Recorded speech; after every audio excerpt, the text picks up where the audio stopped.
Okay, we are back, and this time I got you guys my microphone because there's too much wind in this country.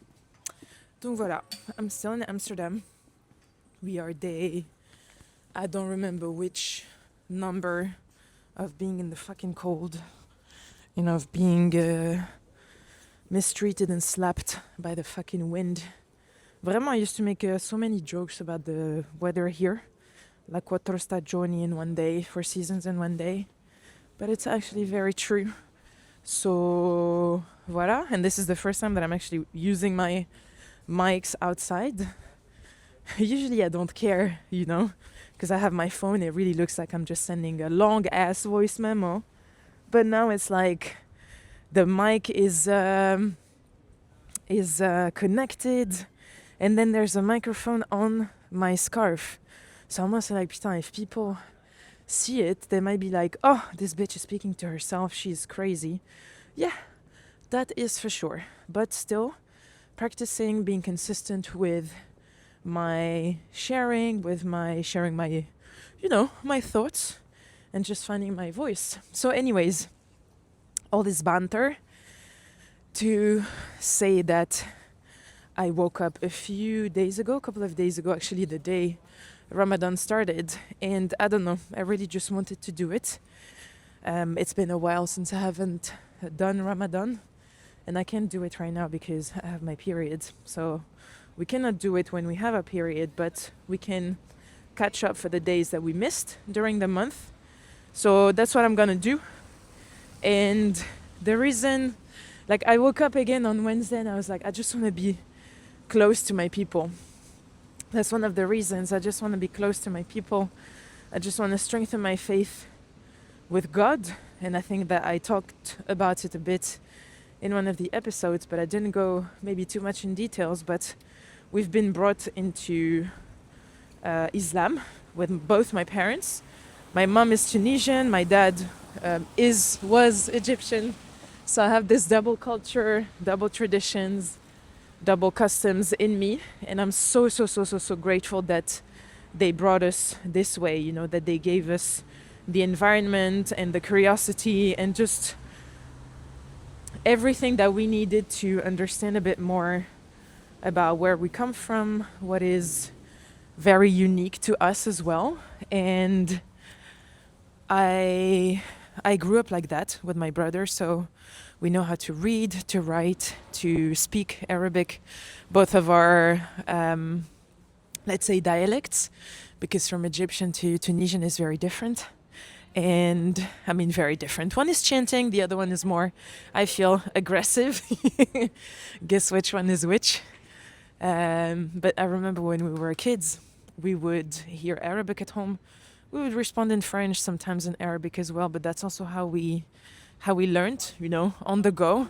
And then I remember going on Sundays to the Tunisian embassy, which is still close to where I live now in Paris. And we had school. It was a school day for us, like half a school day. And we learned everything about the country, about, again, traditions, culture, customs, language, everything. And again, we learned how to read the Quran, understand. We used to pray as well. I'm going to go into the details of why I stopped. Again, we were doing also Ramadan when we were kids. And I remember Ramadan being very special because we were always in community. And I grew up with these people around me, Egyptian kids. And I think we all, it was my parents' friends, and they all got to know each other because they were living in the same building, basically. And all the kids were brought around the same time. So we all have more or less, I think I'm the oldest. Me and my brother are the oldest, but we're close in age with the rest of the gang. And I remember when we were kids, it was just a time to be together. And obviously as a kid, even though you're brought into this culture, I don't know if you always understand everything that you're doing. So we did it because it is part of the culture, the traditions and everything. And for us, it was just a time to be like, oh my God, we're going to play with the kids, with Sarah, Miriam, and everyone.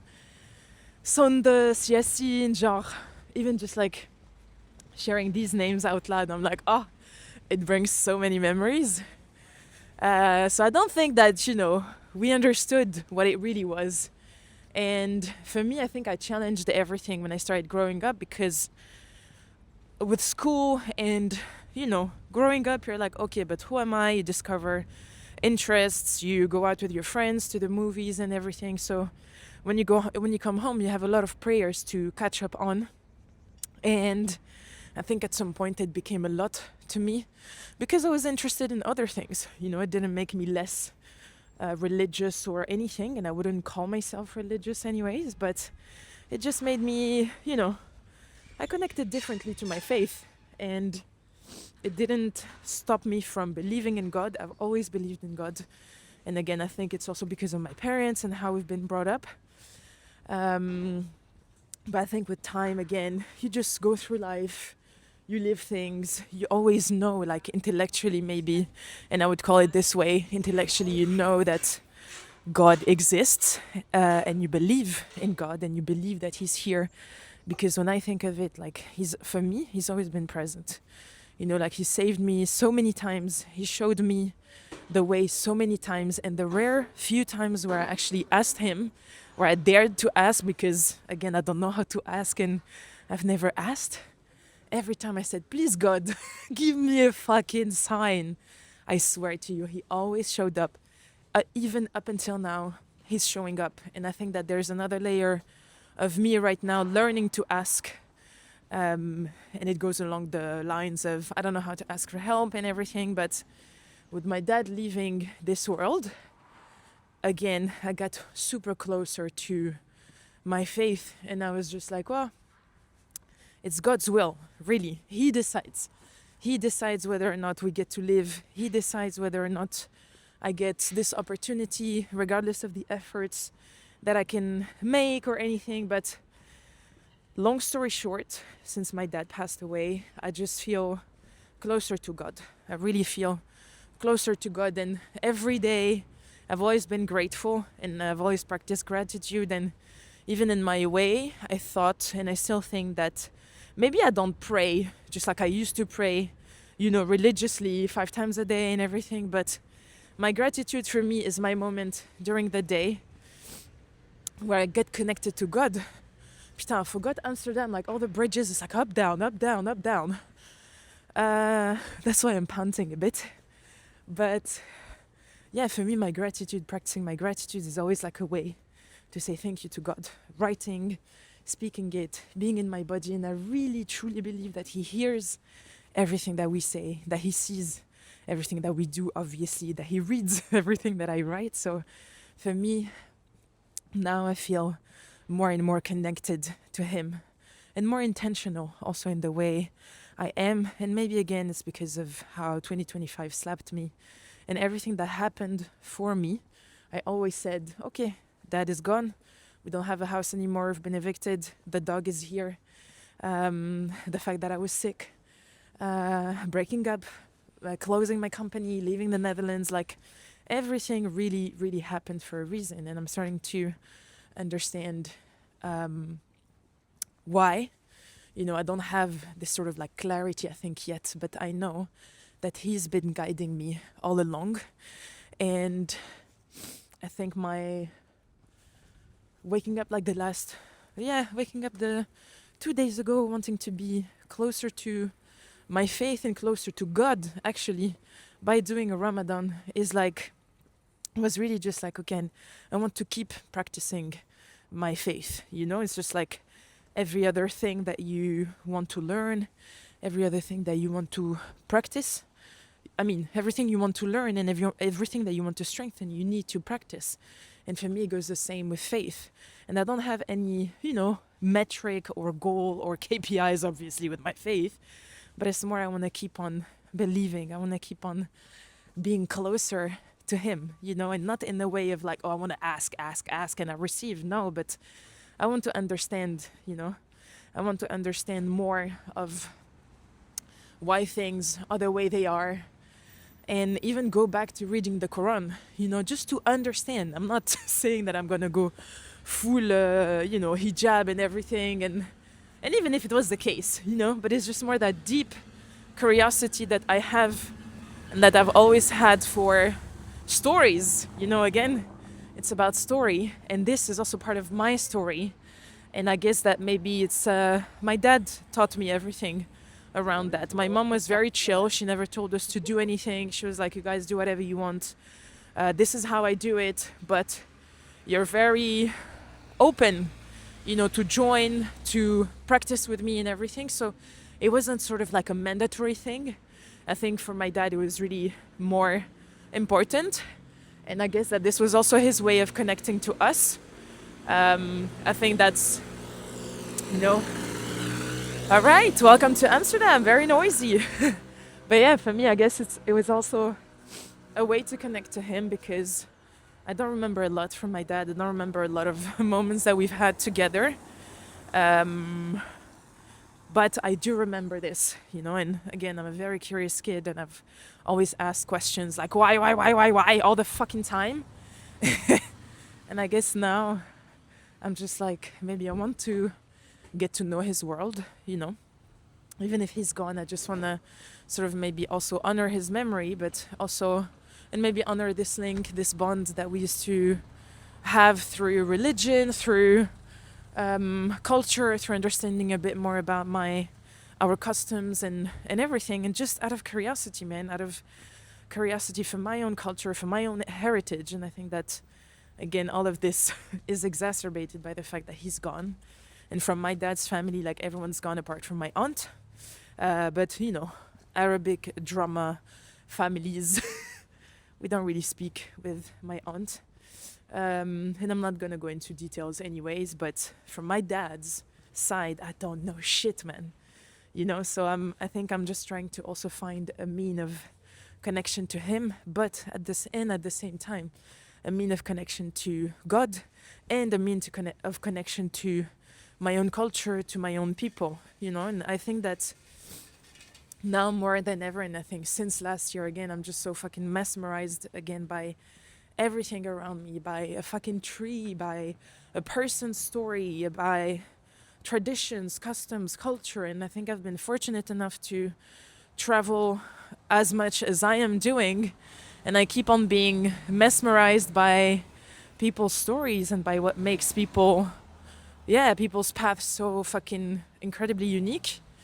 And I think that outside of also practicing my faith and getting to know even more of my culture. Bro, what are you doing with your car? Like, are you chasing me? What's happening? But yeah, I think it's for all of these reasons, I just decided to do Ramadan and to just be in connection. It might sound completely crazy and like metaphysical and everything, but I truly believe that we're all really connected at the end of the day. We're really just one. We're just one people outside of like race, color, and ethnicities and groups and whatever. Like, I think that this for me really brings me closer to what human beings are, to what humanity really stands for, and to what I think God really wanted to create, a bunch of people, a bunch of humans with the same blood in their veins, apart from different letters, but with the same blood that runs in their veins, and we're just here to to be happy, to find their purpose, whatever, but just to live a human life, whatever we decide to, define it. And for me is that sense of unity and, same community. Ramadan, we come in unity. We come together. We are together through food, through prayers, through just being in each other's lives, through being in each other's homes. We welcome each other. Like, all the fucking, barriers, all the fucking barriers between us are just gone when we do that. And I say this, and I'm just really, I don't know. I'm just very much mesmerized, and I'm really wanting to do it, not to. I know a lot of people are like, yeah, I'm gonna do Ramadan and I'm gonna lose weight and whatever. I'm like, you just didn't understand shit from the practice. For me, it's just coming together, being together with, in simplicity, in the present, you know, and remembering that the present is really our only gift, and that this is the gift that keeps on giving. And just being together as humans as well is just it's just one of the most beautiful fucking gift. Wow, it's been 15 minutes. Jesus. I mean, wow. Voila, I guess that's it for me today. It's just, it was important to share it, to say it out loud, to remember again the stories, to remember the why I do the things that I do and why it's so important for me. So whether you're a Muslim, whether you're Christian, Buddhist, whether you don't believe in anything, or whether you believe in any form of presence, might you call it the universe, God, Allah, Jesus, whatever. I'm just hoping that you are close to your people, you know, regardless of whether it's Ramadan or anything. But I just hope that you're close to your people, you're close to humans, you're close to humanity, and that you just keep on being you, and that you just keep on doing good around you. Voilà, that's it.